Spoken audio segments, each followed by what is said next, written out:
ಪ್ರಭು ಯೇಸು ಕ್ರಿಸ್ತರಲ್ಲಿ ನನ್ನೊಲವಿನ ಸಹೋದರ ಸಹೋದರಿಯರೇ ಹಾಗೂ ಮುದ್ದಾದ ಮಕ್ಕಳೇ, ಇಂದು ಮೇ 6 ಮಂಗಳವಾರ. ಇಂದಿನ ಶುಭ ಸಂದೇಶ ಯೌವಾನ 6:30-35. ಈ ಒಂದು ಶುಭ ಸಂದೇಶ ಭಾಗದಲ್ಲಿ ಪ್ರಭು ಯೇಸು ಕ್ರಿಸ್ತರು ಹೇಳುತ್ತಾರೆ, ನಾನೇ ಜೀವದಾಯಕ ರೊಟ್ಟಿ, ನನ್ನ ಬಳಿ ಬರುವವನಿಗೆ ಹಸಿವೆ ಇರದು ಎಂದು. ಪ್ರಿಯರೇ, ಪ್ರಭು ಯೇಸು ಕ್ರಿಸ್ತರು ಬಲಿಪೂಜೆಯಲ್ಲಿ ದಿನನಿತ್ಯವೂ ಈ ಪುಟ್ಟ ರೊಟ್ಟಿಯ ಮೂಲಕ ನಮ್ಮ ಮಧ್ಯೆ ಬರುತ್ತಾರೆ, ನಮ್ಮಲ್ಲಿಗೆ ಬರುತ್ತಾರೆ. ಈ ಒಂದು ಪುಟ್ಟ ರೊಟ್ಟಿಯ ಮೂಲಕ ನಮ್ಮ ಮಧ್ಯೆ ಇಂದೂ ಸಹ ಜೀವಂತವಾಗಿದ್ದಾರೆ.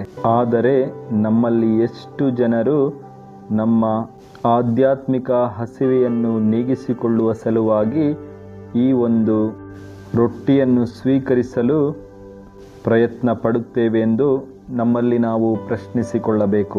ಹಲವಾರು ಬಾರಿ ನಾವು ಬಲಿಪೂಜೆಗೆ ಭಾಗವಹಿಸದೆ, ಪ್ರಭು ಯೇಸು ಕ್ರಿಸ್ತರನ್ನು ಸ್ವೀಕರಿಸದೆ, ನಮ್ಮ ಜೀವನದಲ್ಲಿ ದಿನನಿತ್ಯದ ಆಗು ಹೋಗುಗಳಲ್ಲಿ ನಮ್ಮನ್ನೇ ಮುಳುಗಿಸಿಕೊಂಡು ಈ ಒಂದು ರೊಟ್ಟಿಯನ್ನು ಸ್ವೀಕರಿಸುವಲ್ಲಿ ನಾವು ವಿಫಲರಾಗಿದ್ದೇವೆ. ಆ ರೊಟ್ಟಿಯ ರೂಪದಲ್ಲಿ ಪ್ರಭು ಯೇಸು ಕ್ರಿಸ್ತರು ನಮಗಾಗಿ ಸದಾ ಕಾಯುತ್ತಿರುತ್ತಾರೆ. ಆದ್ದರಿಂದ ನಾವು ನಮ್ಮ ದಿನನಿತ್ಯದ ಚಟುವಟಿಕೆಗಳಲ್ಲಿ ಕೆಲವು ಸಮಯವನ್ನು ಬದಿಗಿಟ್ಟು ರೊಟ್ಟಿಯ ರೂಪದಲ್ಲಿರುವಂತಹ ಪ್ರಭು ಯೇಸು ಕ್ರಿಸ್ತರ ಬಳಿ ಕೆಲ ಕಾಲವನ್ನು ನಾವು ಕಳೆಯಬೇಕು. ಧರ್ಮ ಕೇಂದ್ರವೇನಾದರೂ ದೂರವಾದರೆ ನಾವು ಇಂದು ಯೂಟ್ಯೂಬ್ ಲೈವ್ ಇದರಲ್ಲಿ ಆರಾಧನೆ ನಡೆಯುತ್ತಲೇ ಇರುತ್ತದೆ.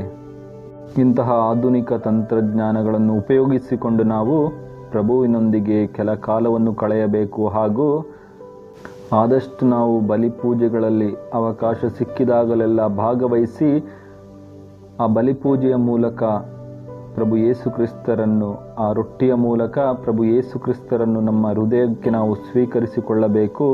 ಹಾಗೂ ನಮ್ಮ ಆಧ್ಯಾತ್ಮಿಕ ಹಸಿವೆಯನ್ನು, ದಾಹವನ್ನು ನೀಗಿಸಿಕೊಳ್ಳಬೇಕು. ದೇವರು ನಮ್ಮೆಲ್ಲರನ್ನು ಆಶೀರ್ವದಿಸಲಿ. ಆಮೇನ್. ಅಲ್ಲೆಲೂಯ್ಯ.